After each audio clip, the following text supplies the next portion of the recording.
You know what's interesting? We talk all the time about boomers and millennials. We analyze Gen Z like they're some brand new discovery.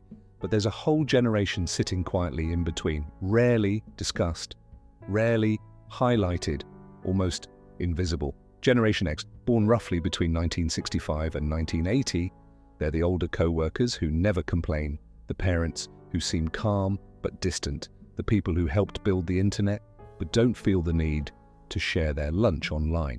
And here's the truth, their psychology might be the most misunderstood of any generation alive. Gen X was the first generation of latchkey kids on a massive scale. Picture this, it's the late 1970s, you're 8 years old, you walk home from school to an empty house, both parents are working, no phone in your pocket, no cameras on the door, no way for anyone to check if you're okay. You unlock the door, make yourself a snack, do your homework alone, and wait. Millions of children live this exact routine. That's an entire generation quietly learning something important. You can't always count on someone being there. That empty house didn't just make them independent, it taught them that actions have consequences, real consequences, not feelings, not explanations. When parents came home, you knew where you stood. Rules were clear, mistakes were corrected immediately. Psychologically, this trained their brains to connect action and outcome fast. No buffer time, no long discussions. That's why many Gen Xers naturally think ahead. They run mental simulations. If I do this, then this happens. If that fails, what's plan B? It's not overthinking, it's survival wiring. They also grew up watching something unsettling. Adults talked about stability, about lifelong careers, about strong families. Then divorces exploded, layoffs became normal. Companies dropped loyal workers overnight. They were told, work hard, follow the rules, be loyal, and then watch the rules change in real time. So they learned a quiet lesson. Don't expect too much. Some call it pessimism. Gen X calls it realism.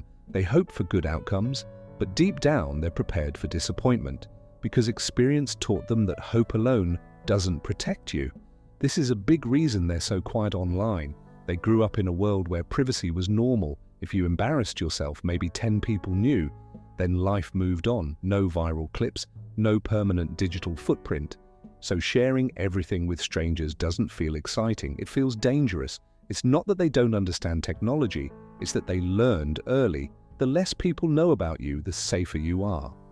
Gen X developed humor as armor, sarcasm, irony, dry jokes, laugh first.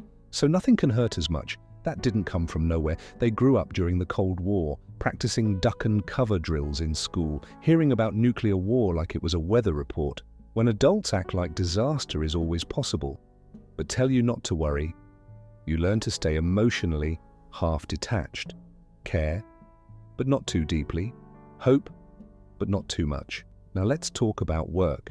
Gen X doesn't brag about hustle. They don't make motivational posts, they just work. Most of them started young, paper routes, grocery bagging, fast food, manual labor. Not for passion, not for personal branding, because money meant survival. They saw their parents destroyed by corporate downsizing, so they never believed in company loyalty, but they deeply believe in personal skill. They can't control layoffs, but they can control how useful they are. Be hard to replace, that's the goal. Here's the paradox. Gen X is extremely independent, but also quietly dependable. They won't ask for help, ever. But if you need help, they show up. No announcement, no credit. That comes from growing up relying on friends instead of adults. Their relationship with authority is simple. They respect competence, not titles. If you're good at what you do, they'll follow you. If you're incompetent, they're done with you. They watched too many leaders fail, politically, corporately, institutionally. Trust was broken early. They also took economic hits repeatedly, graduated into recessions, lost savings, watched housing collapse. So many Gen Xers quietly build multiple income streams, not to chase dreams, to reduce risk, because depending on one source feels dangerous. Psychologists have noticed something else. Gen Xers often struggle to ask for emotional support, not because they don't feel pain, not because they don't care, but because needing help feels like weakness to their nervous system. They were trained to handle things alone. This also shaped how they learn. Before the internet, knowledge required effort. Libraries, card catalogs, asking questions, searching shelves. Information had weight. When something costs effort, the brain stores it deeper. That's why many Gen Xers remember details younger generations quickly forget. They also learn to forgive